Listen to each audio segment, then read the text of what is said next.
Okay everybody, we have the long anticipated part 3 of the Mitzi Skiff series. I've had a few people asking about it, so here it is in all her glory. She is finished almost 1 year later to the date that we had it delivered.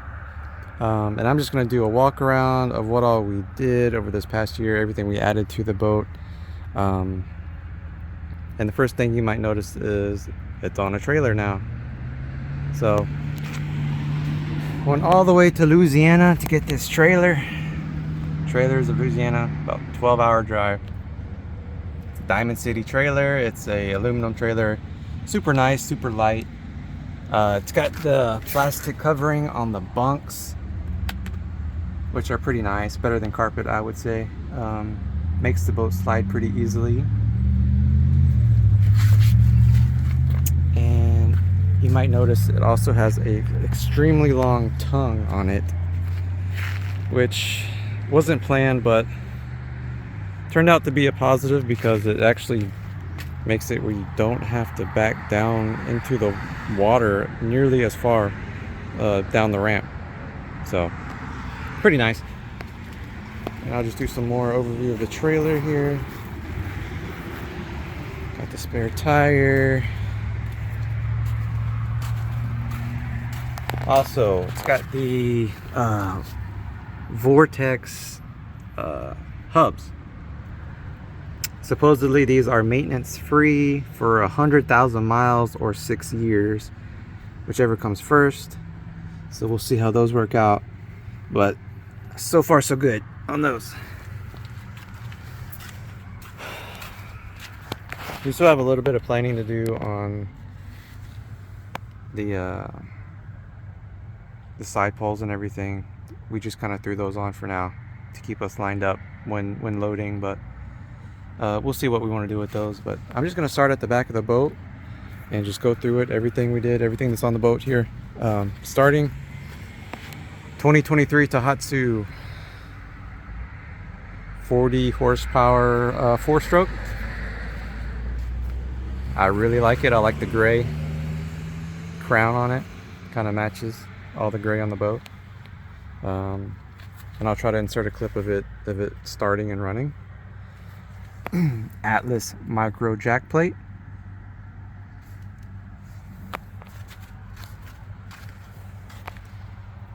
Hydraulic steering. Was well worth it. Expensive, but well worth it. This is just the plug for the light, which is right there. We put on a fuel water separator, bilge pump down there. That is the puck for the trolley motor GPS. And I think that is about it for the back of the boat. Up here for seating, I just use this cooler cushion. It's not attached in any way, just sit on it. We can put it here, we can put it on the cooler itself. Here, I just keep some tackle and our safety bag. It's got our fire extinguisher, extra drain plugs, tools, rope, horn, all that safety stuff is in there. You might also notice EVA foam over the whole top of the boat. This is just the Amazon EVA foam. It was very tedious work to cut all this out and match it to the deck, but we'll see how long it lasts. Hopefully it gives us 1 or 2 seasons before it comes off or disintegrates or whatever. But I'm gonna jump in the boat. So grab handle, stainless steering wheel with the steering knob. The only gauges we went with were the oil pressure gauge, RPM gauge, and hours meter. And Ritchie compass. Fish finder wise, I went with a Lowrance HDS carbon 7-inch. It's a touchscreen. It's got the 3-in-1 transducer on the back that I y'all might have seen. It's got the down scan, structure scan, side scan, all that. I already had it from a kayak that I owned, so it was nice. I didn't have to buy anything else. On the panel here, jack plate switch, bilge pump, lights, and this does absolutely nothing. It's just there for show. Voltage meter here with the USB plug. Underneath the console, we fit a ton of wiring to this tiny area. But we've got our size 24 starting battery, lead acid battery. Here on the left side, we've got a 12 volt, 50 amp hour lithium battery, on off switch here. But that was a task, fitting all of this stuff into this tiny console, the smallest console I've ever seen. But we got her done. And working my way forward here,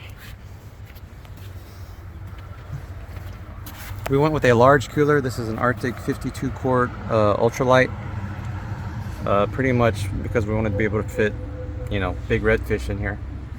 So it seems to fit just perfectly with the console. On the sides, we got new rod holders going down the side, each side,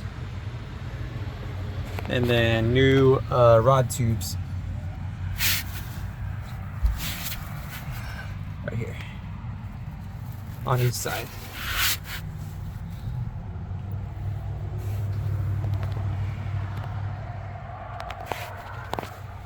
On the deck up here, EVA foam ruler, up to 40 inches for the, you know, the big redfish. And if you notice in one of our other videos, there's just a hole in the side of the boat for the vent system. We didn't like that, so we changed that. We filled the hole and changed to a vented fuel fill, which has the vent built in right there. So much nicer. That was well worth it. We did ran it one time with the vent going out the side, and we just didn't like where it was in relation to the water line, so we completely changed that. On the front, it took me a while to find this cleat that matches the cutout, but it is an Akon Marine pop-up cleat. Pretty nice. Navigation lights here.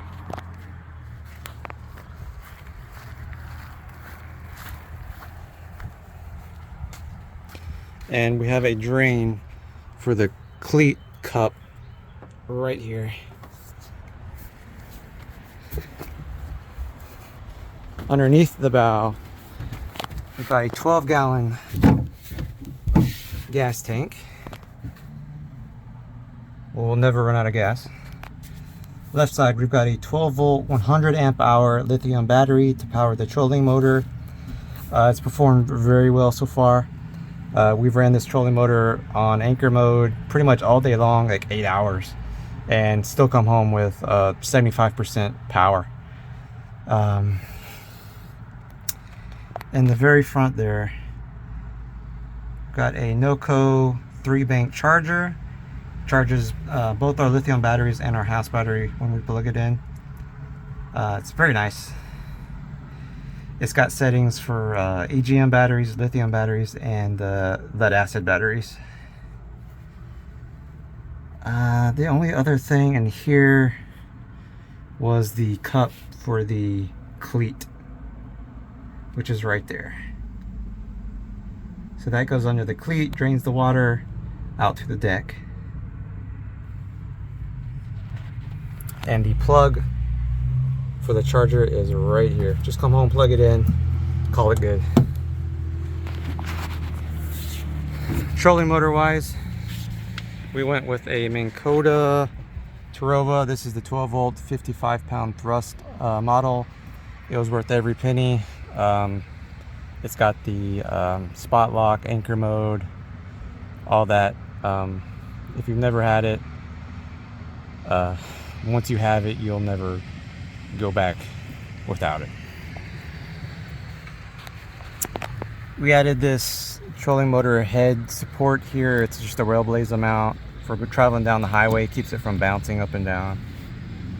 To get the trolling motor mounted, we had to add this plate. This is just marine HDPE board, because access in the front of this boat stops right here. There's a bulkhead wall right here, and you don't have any access to any of this. So we mounted it back here where we do have access, and then mounted our quick detach to that up here. Underneath the trolling motor, there's the quick detach block, so you can take it off, put it back on. I think that is it for the bow of the boat. Let me jump off. The paint job, we went with Kingston Gray. We sprayed that on. And the bottom, we went with the brand new gel coat all on the bottom. We rolled that on, and I'll show some pictures or clips of that process. I don't remember if I mentioned that yet or not.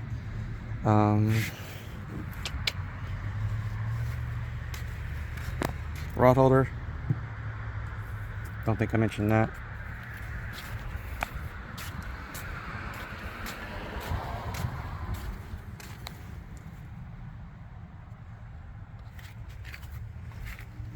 The font, the stickers, we had those custom made by a local shop. That is the original font.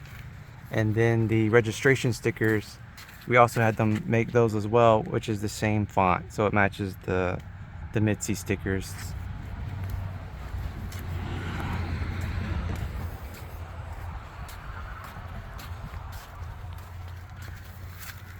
There they are.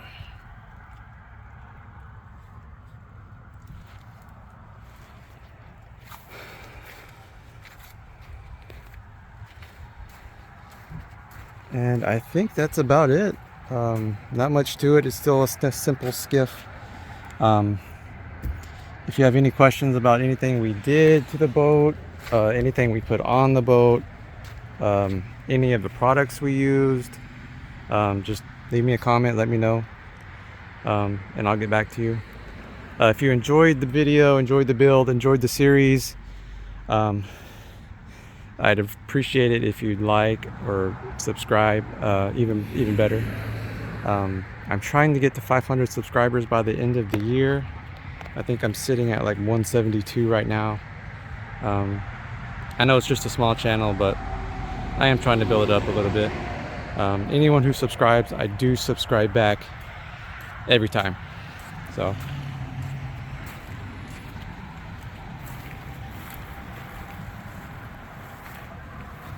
that is it, guys.